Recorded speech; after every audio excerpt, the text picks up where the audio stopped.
Yo, what's up YouTube? Welcome back to another vlog. I'm EMKWAN. Peace and blessings all out there. Welcome, because this is day three, can you believe it, of Ramadan.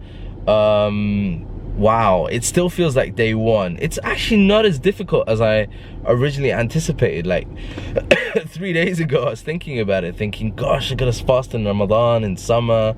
But it's not been bad, actually. It's not been bad. We're breaking fast at around about 7:10, 7:15. So it's not as long as I originally anticipated. But those of you that are in Europe, like in the UK for example as well, I hope your fasting gets easier. And Ramadan Kareem, Ramadan Mubarak. Yeah, I'm just on my way to work at the moment, sitting in traditional traffic.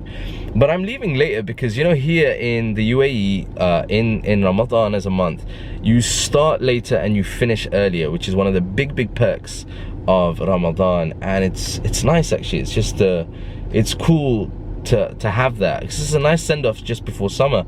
Incidentally, my summer holidays are going to be between 4.5 to 5 weeks, which is just insane and awesome at the same time, because it means I can get to relax with family. We've got a really busy summer, mind you. We've got 2 weddings, family weddings. My brother's getting married, a very close cousin of mine is getting married, so it's going to be busy. But you know, this Ramadan is like a nice send-off.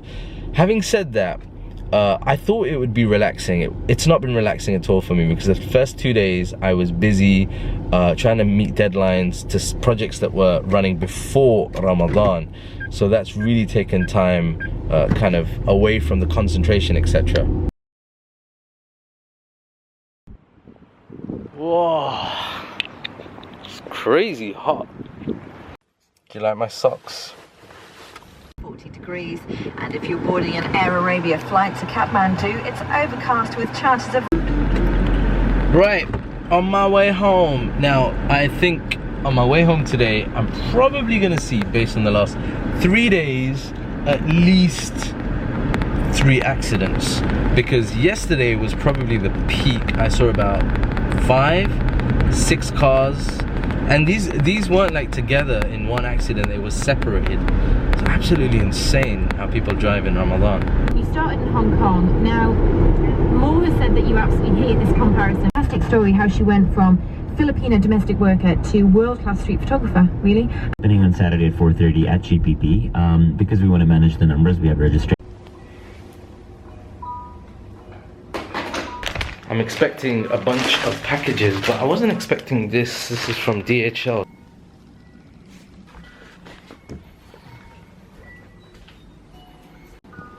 Oh. Sabila couldn't help herself. She had to open it, and voila, here we are. Look, it's a beautiful selection of different dates with different fillings. So you got like nuts, you got, I think this looks like perhaps ginger, pineapple or something. Then you got a different type of nut. This is definitely mango because you can smell it. And then some walnuts as well. Awesome to break our fast with. Look like gold dates, huh? I thought the box would be full of gold dates. The last vlog that I did seemed to go down a real treat with you guys. Thank you so very much to all of you that left positive and critical feedback. It's kind of good to get your feedback. The vlog I'm talking about is the Ramadan vlog, the kind of 5 hacks for Ramadan. If you haven't seen it, I'll post it somewhere over here so you can catch up on that. But you know, the last 3 days, I've just spent kind of getting in the mode of Ramadan. But one of the things actually over the last 3 days has been, for me personally, the whole death of Muhammad Ali, and just the amount of stuff that's coming to the surface now, you know, post his death, about what kind of a man he was. And I've been posting some of the stuff on social media, but you know, kind of like his old school videos, clips that people are sharing, and you know, the comments that are coming from different people who interacted with him. There was a news report I watched yesterday about the life of Muhammad Ali, and I think it was on CNN, and they were talking to some of the photographers that followed him around in his peak, and they were mentioning how, you know, how likable a character he was, how big a character he was, even though at the time they would have differences in terms of his religious belief and the kind of black power movement that he was a part of. But one of the guys started crying, and you could see that, wow. And he mentioned, he says, you know, at the earlier days I hated him, but when I met him I fell for him, even though I continued to dislike what he was about. And he says that, you know, when I found out about his death, it really, he said, I broke down in tears, and my family couldn't understand why.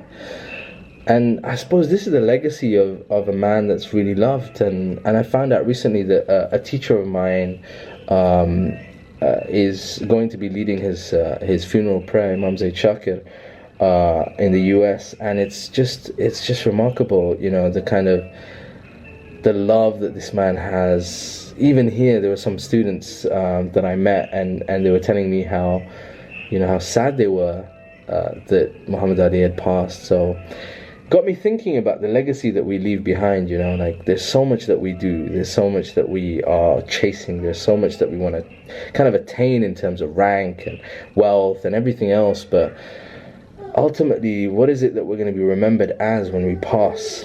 You know, are we going to be hated and loathed when we die, or are we going to be remembered for good? And you know, it's certainly got me thinking about myself. You know, I mean, you know, I kind of, over the last few years, I've kind of taken a little pride in kind of rubbing up people the wrong way sometimes. Like, I don't do it all the time, but you know, there are certain people that in my life that I've come across and stuff that I like to kind of, yeah, you know, kind of, I want to kind of stick it to them, you know, either through success or through attaining things or whatever. But you know, is that really the right way of going about it? You know, is that a higher purpose ultimately? Yeah, it's kind of food for thought, isn't it? I mean, like, ultimately we're all gonna die. We're all gonna go one day. How is it we want to be remembered? You know, what kind of memories do we want to leave behind, even with our enemies?